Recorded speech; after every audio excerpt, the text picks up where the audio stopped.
لبيك اللهم لبيك لبيك لا شريك لك لبيك إن الحمد والنعمة لك والملك لا شريك لك.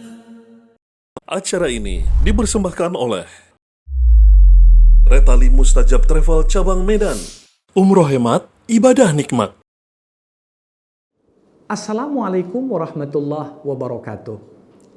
Alhamdulillahirabbil alamin wa bihi nasta'in ala umurid dunya waddin. Summa salatu wassalam ala khairi al-anbiya'i wal mursalin. Rasulillah Muhammad sallallahu alaihi wasallam wa ala alihi wa ashabihi ajma'in. Para pemirsa, kembali kita berjumpa dalam program Menjemput Umroh yang Makbul.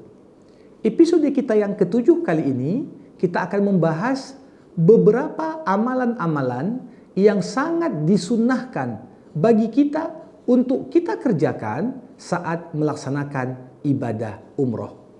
Tentunya ada banyak sekali amalan-amalan yang kalau kita kerjakan akan memberikan nilai pahala yang lebih bagi kita semua. Kalau ditinggalkan, maka hal-hal ini tak sampai membuat umroh kita menjadi batal. Tetapi tentunya kalau kita ingin umroh sebagaimana apa yang dilakukan Rasulullah, sangat baik memperhatikan hal-hal yang disunahkan ini. Yang pertama, disunahkan sebelum memakai pakaian ihram, seorang itu mandi besar, memotong kuku, menipiskan kumis, mencabut bulu ketiak, mencukur rambut di kemaluan, dan tentunya dianjurkan juga memakai wangi-wangian sebelum memakai pakaian ihram. Kenapa? Karena ini bagian dari komitmen kita untuk menjaga kesucian, menjaga fitrah, menjaga kebersihan badan, dan tentunya pada badan yang bersih akan terdapat jiwa yang sehat. Kemudian termasuk juga disunnahkan untuk menggunakan ihram dengan 2 lembar kain putih, yang tentunya satu adalah selendang, rida, sedangkan yang lainnya adalah sarung ataupun yang kita sebut dengan izar. Dan tentunya dianjurkan dan disunnahkan setelah memakai pakaian ihram untuk memperbanyak bacaan talbiyah. Labbaik Allahumma labbaik, labbaik la syarika laka labbaik, innal hamda wan ni'mata laka wal mulk la syarika lak. Apakah dibaca dengan komando mutawif yang ada, ataukah dibaca sendiri-sendiri? Tapi sebenarnya lebih baik dibaca sendiri-sendiri. Kalaupun di bus ingin menjadi sebuah syiar untuk membangkitkan semangat, maka dibolehkan. Tapi saat membaca talbiyah sudah masuk Masjidil Haram, lebih utama kalau kita membaca masing-masing, tak perlu pakai komando. Ud'u rabbakum tadarruan wa khufyah wa dunal jahri minal qaul. Berdoalah kepada Tuhan kalian dengan penuh kerendahan diri dan dengan kata-kata yang lemah lembut serta tersembunyi, tak perlu harus berkata-kata dengan suara yang besar. Jamaah rahimakumullah, termasuk di antara sunnah dalam umroh, tadi sudah dikatakan saat seorang itu bertawaf, hendaklah dia pakai pakaian ihram secara ihtidab. Ihtidab saya katakan tadi, menutup pundak lengan kiri dan membuka lengan kanan dengan melilitkan kain ihram di bawah ketek kanan. Nah, ini juga termasuk di antara yang disunahkan. Termasuk di antara amalan sunnah pula, seorang itu ketika bertawaf, bagi laki-laki di 3 putaran awal dia bertawaf dengan berlari-lari kecil yang disebut dengan ramal. Ramal ini artinya apa? Kalau ada space dan ruang memungkinkan seorang berjalan lebih cepat daripada biasanya, lebih baik bagi yang bersangkutan di 3 putaran awal tawaf bagi laki-laki untuk bergerak lebih cepat dari biasanya. Kemudian disunahkan pula dalam bertawaf ini untuk mencium Hajar Aswad dan menyentuhnya kalau memungkinkan. Kalau memungkinkan. Tapi ketika mungkin areal tawaf itu begitu padat, banyak sekali jamaah yang berdesak-desakan untuk sampai ke sana, Rasulullah SAW mengingatkan pada kita bahwasanya cukup dengan memberikan isyarat dan mengecup dari jauh, itu sudah cukup. Dan harus kita pahami, jamaah rahimakumullah, kesalahan yang sering terjadi, orang mengira dengan mencium Hajar Aswad atau menyentuhnya itu ada efek-efek tertentu yang diperoleh. Tidak. Seorang harus meyakini dan menyadari bahwasanya apa? Tidak ada dampak apapun dari Hajar Aswad. Kita menciumnya dan menyentuhnya karena Rasulullah mencontohkan. Bukan karena keyakinan-keyakinan tertentu akan ada khasiat tertentu dari mencium Hajar Aswad. Maka dari itu dulu dikisahkan Umar bin Khattab ketika beliau bertawaf, beliau ketika mencium Hajar Aswad, Umar bin Khattab berkata, "Aku tahu kau cuman batu. Sekiranya aku tak melihat Rasulullah menciummu, maka aku tak akan pernah cium engkau."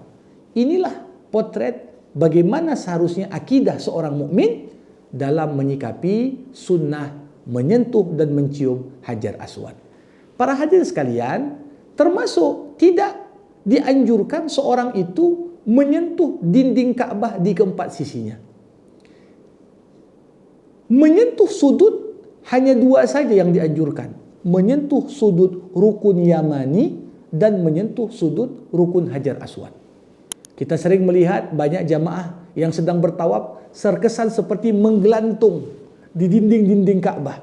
Padahal amalan yang demikian tidak ada tuntunan dan tak pernah diperintahkan. Untuk itu tidak perlu untuk dipaksakan. Bahkan tentunya sering sekali seorang yang sudah berapa kali tawaf, kalau belum kesampaian cium Hajar Aswad, dia merasa ada yang kurang.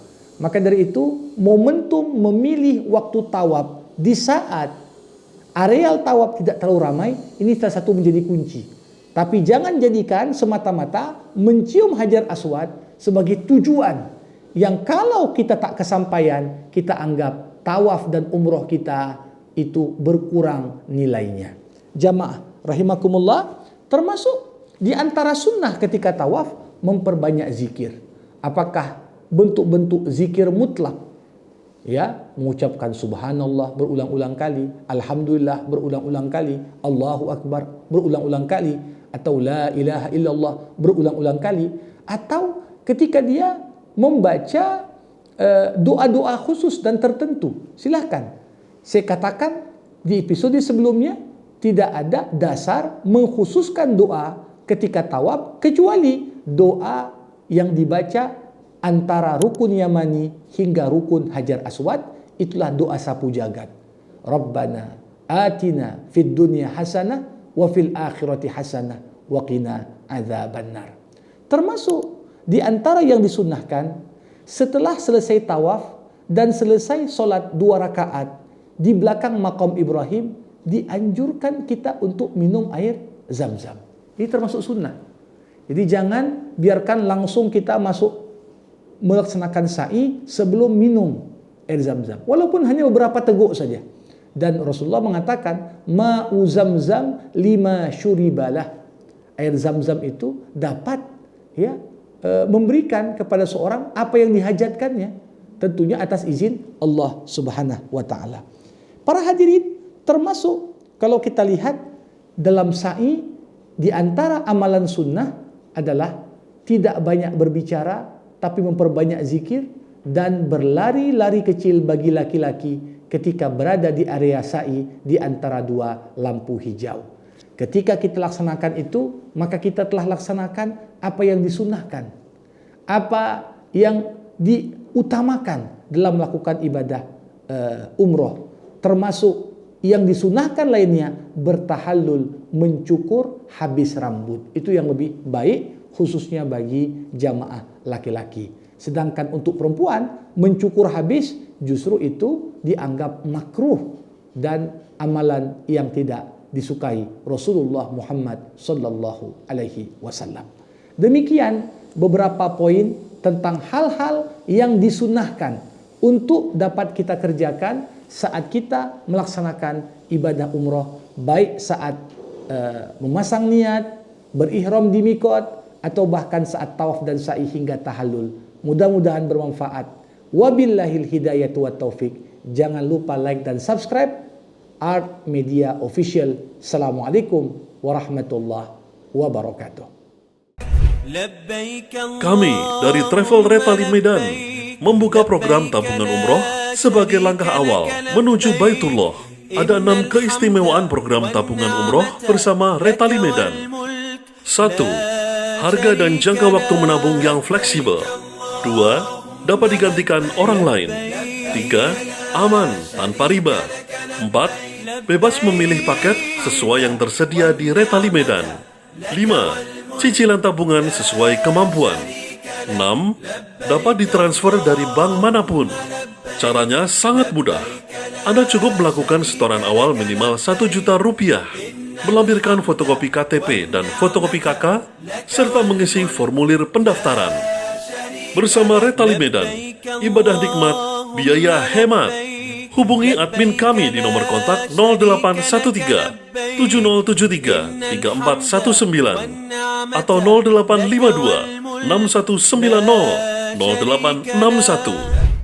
لبيك اللهم لبيك لبيك لا شريك لك لبيك إن الحمد والنعمة لك والملك لا شريك لك.